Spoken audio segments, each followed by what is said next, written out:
আসসালামু আলাইকুম। আগামীকালকে আমাদের ফার্মে বাচ্চা আসবে। আজকে আমরা বোর্ডার তৈরি করতেছি জিরো বাচ্চার জন্য। বোর্ডার তৈরি করার জন্য আমরা প্রথমে ইউজ করছি বুশি, যেটা আমরা 2 ইঞ্চি মোটা করে বোর্ডারের ভিতরে বিছিয়ে দিয়েছি সুন্দরভাবে।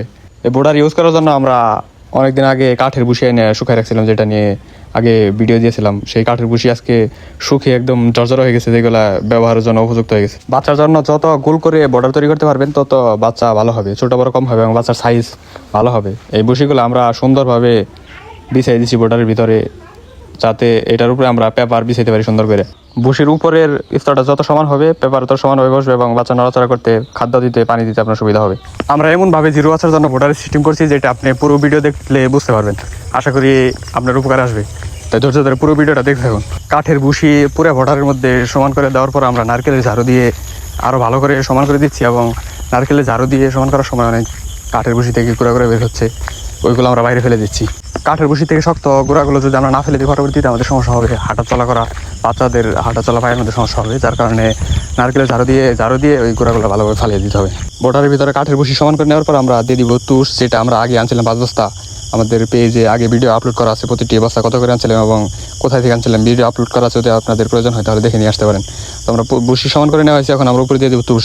3টা বোর্ডারে আমরা 5 বস্তা তুষ ব্যবহার করবো। ফ্লোরে তুষ ডালার পর আমরা হাত দিয়ে ওইটা একদম সমান করে বিছিয়ে দেবো, যাতে উপরে আবার বাচ্চা চলাচলের বা হাঁটা চলার সমস্যা না হয় এবং পানি পাত্র, খাবার এগুলো দিতে আমাদের সমস্যা না হয়।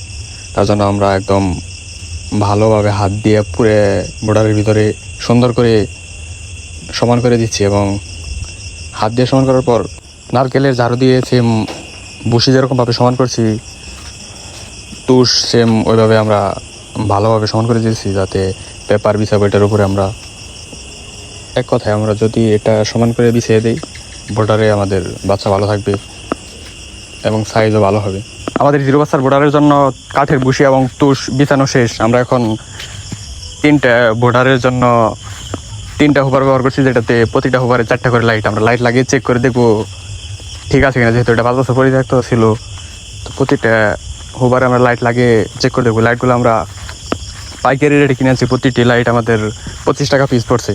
আমরা যে লাইটগুলো ব্যবহার করছি এই প্রতিটা লাইট 100 ওয়াটের, যেগুলো আমাদের 3টা হুবারে টোটাল 12টা লাইট লাগাইছি, 12টা লাইটে 1200 ওয়াট।